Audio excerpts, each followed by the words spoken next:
Show of hands, show of hands. Where my middle schoolers at? All my middle schoolers, let me hear you say, what's up? Middle school, let me hear you say, what's up? Where my high schoolers at? Yeah. All my high schoolers, let me hear you say, what's good? What's good? High schoolers, what's good? Good. Thank you for having me this morning. You guys ready to do this? I'm going to need about 30 minutes of your time, 20 or 30 minutes. We'll share a few things with you. Oh, by the way, I'm sorry. I am 20 years late for court. I don't have a lot of time. I'm 20 years late for court. Remind me of that, okay? In the back. What's your name? John, how you doing, buddy? John's like, oh. Just remind me, I'm 20 years late for court. Today, for just a few minutes,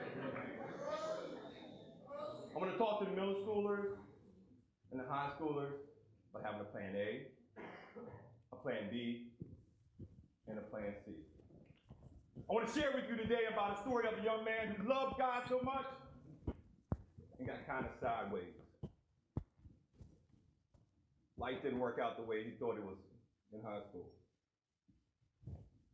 Today we're going to share that story. Maybe the story reminds you of yourself. Maybe you'll just laugh at that geeky kid that's giving this presentation. But today we're going to talk about having a plan B, a plan A, a plan B, and a plan C. Because really, it's all about attitude. Would everybody agree that whatever happens in life is all about attitude? 100% of the time, your attitude dictates where you're going in life. Will everybody agree with that? I can't hear you. Will everybody agree with that? Yeah. Do you agree with that? Give me one clap. That was good. I like that. 100% of the time, your attitude dictates your latitude. Now, I need a volunteer. Right here. Young lady, come on up. Everybody clap it up. What's your name? Mary? All right, come on up, Mary. You're going to be my Vanna White. All right. Hey, Mary, this is for you. Thank you. Okay, great. Hold it. All right. Now, when we're born, we're all born with the same attitude. You got to do that too? You got it? Sorry. You sure? You got it? Okay, good. We're all born with the same attitude. We want to do three things when we're born, right? Which is eat, sleeping. There you go. Yeah, you got it. But then something happens. Maybe we go through life or we go through school and our friends, they don't always treat us the same. Maybe we feel like our parents aren't listening to us. Teachers don't understand. So our attitude shifts one way or another. But regardless, 100% of the time, your attitude dictates your latitude. Let me prove it to you. Here it is, attitude. We got it? Going up and down. All right? 100% of the time. Now, where does A fall out in the alphabet? What letter? The who? Good job. Go ahead, man. Go ahead, put one. Where does T fall at? 19. I do this too. You can do it. 19. Somebody give me an answer. What is it? Are you sure? I think you said it first. 20? Everybody agree it's 20? 20. Go ahead, put 20. Go ahead, put 20 real big. And every time you see T, put 20 again. All right. There's another T there. Where does the I fall at? 9. Put 9 there. And where does U fall at? Where does U fall at? 21. Very good. And D? Where does D fall at? 4. And where does E fall at? I can't hear you. Now here's how we're going to do this. We're going to do this like we did it in first grade. All right, class, here we go. Everybody on me? Yep. Got it? Okay, here we go. 20 plus 1 is what? 21. Plus 20 is what? 41. Plus 9 is what? 50. Plus 20 is what? 70. Plus 21? 91. Plus 4? 95. Plus 5? 100. That's for 100. Whoa.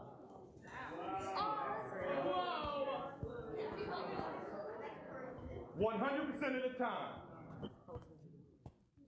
your attitude dictates your latitude. 100% of the time.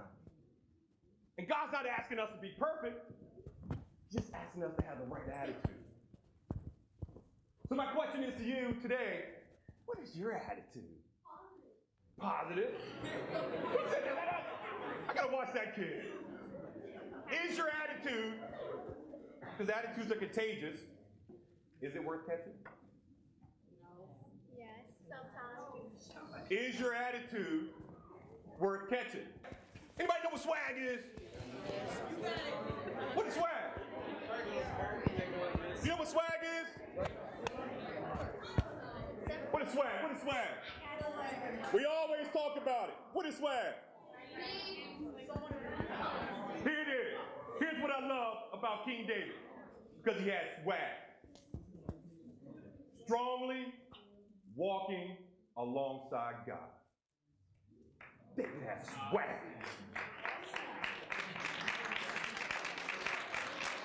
David has swag. Strongly walking alongside God. So at that early age, I kind of identified with David. I was one of those geeky kids who loved God. So I was in school, and I loved school also, as much as I love God. I was your nerdy kid in high school. I was in all the honors classes, AB classes, and my goal was to be a lawyer. I didn't really ask God what my purpose was. I just pretty much woke up and said, you know what? I'm going to be a lawyer. I knew I loved God, but I knew I also wanted to be a lawyer. So my high school years, I joined the Young Lawyers Club and did things that, like nerdy kids like myself do. Don't laugh. Who laughed? Okay, cool. Okay, I did some of the things, and at that point, my goal was to go to the University of Maryland and go to law school. But right after high school, I was 17 years old. I got a job working for the FBI. Had a top secret clearance at 18 years old. Worked on some very, very high profile cases. So I'm thinking I'm working for the FBI. I'm gonna put off college a little bit. Maybe go in the evening, maybe do some part-time. Once again, how many people know life can change in an instant? So life was good. I'm working for the FBI, making great money. Kind of forfeited my plan because at this point, money looked really good. Why not? I'm working for the FBI. So life is good. I'm a young guy, 18. I have my first child. Her name is Ashley. Y'all say hi to Ashley. I was one of the geeky kids who never fit in. So I waited till I was 18 and 19. Kind of say, you know what, this church thing, that's not the cool thing anymore. The love of God, I'm going to put that on the back burner. I started hanging out with the wrong crowd. That ain't swag. Say it again. That ain't swag. Everybody say, that ain't swag. That ain't swag. So one night, while I'm trying to be cool, living outside my purpose, because we all do that. We always want to be somebody else. We always want to be the next cool guy. So I'm hanging out with my friends, and we're partying a little bit, and I knew nothing about partying. I grew up in church. But I wanted to be cool. So one night we go out, and we start partying a little bit. And how many people know the enemy loves that? Because sometimes he'll dress things up to make it not look so bad, because you never see the end coming. So one night in our craziness, we're partying. And I remember to this day, we pull up at Taco Bell, and it's like 2 o'clock in the morning. Don't y'all like Taco Bell late at night? Okay, cool, right? We pull up to Taco Bell. And my friends have to get out and they use the restroom. And I'm in there and I'm ordering everything on the menu. Can I get burrito supreme, 12 tacos, some Mexican milk, Mexican pizza, and Mountain Dew. Oh my God, that Mountain Dew was great. So we're in there and we're partying, right? Everybody still with me? And my friends are gone for a while. And I'm thinking, they just got out the car. Where are they? And I'm just sitting there in the drive-thru, I'm jamming and I'm chilling. Yeah, great. I'm just waiting because I'm hungry. And I look over, and my friend's in a drunken stupor. I see my friend come out of the back. He's in an alley. And he comes in, and he's coming to the car. And I see him, and he gets behind me because he's behind a dumpster, and he starts smiling at me. I'm like, what is this dude doing?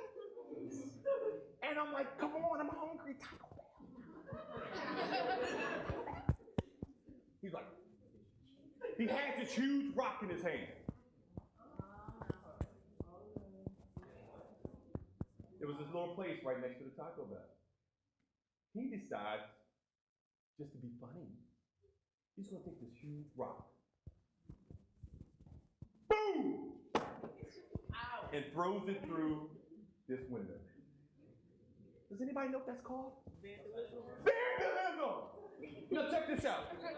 I'm sitting in the car, I'm working for the FBI, I'm trying to get to law school, and I got three things on my mind. My dad's gonna kill me. My dad's gonna kill me. And three, my dad's gonna kill me. Has anybody ever had the decision, like right before you made it, God was like, dude? Anybody? Anybody felt that, like you know that God's just telling you, nah, dude?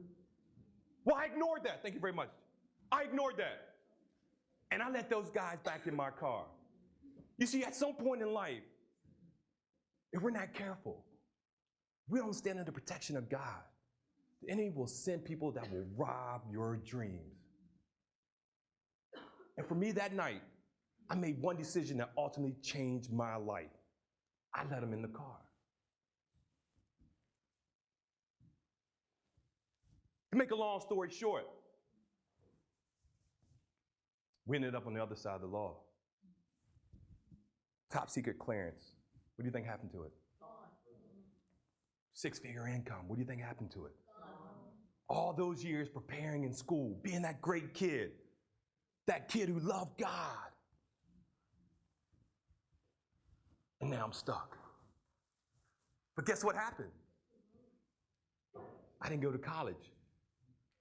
So guess what happened to that geeky kid who loved God? He got stuck. And for the next 15 or 20 years, he just stayed there. Living outside of purpose, job to job. That same geeky kid who's on the honor roll. That same geeky kid who's got colleges that were looking for him. That same geeky kid who was afraid to wear I Love Jesus t-shirt because I thought everybody was going to laugh at me. And yet that night, I remember calling on one person. God, if you get me out of this, man, I tell you what. Anybody ever been in that situation? How many times you say, God, if you help me pass this test, I promise I'm gonna read my Bible a little bit more. Anybody else, anybody do that? I made that same promise. Oh my God, if my teacher does not give me that test, please, Lord, please, Lord. Yes, she's postponed it till tomorrow. But I'm stuck in life. So I want to leave you with a couple principles here. One, dare to achieve mighty things. Let me repeat it to you. Dare to achieve mighty things.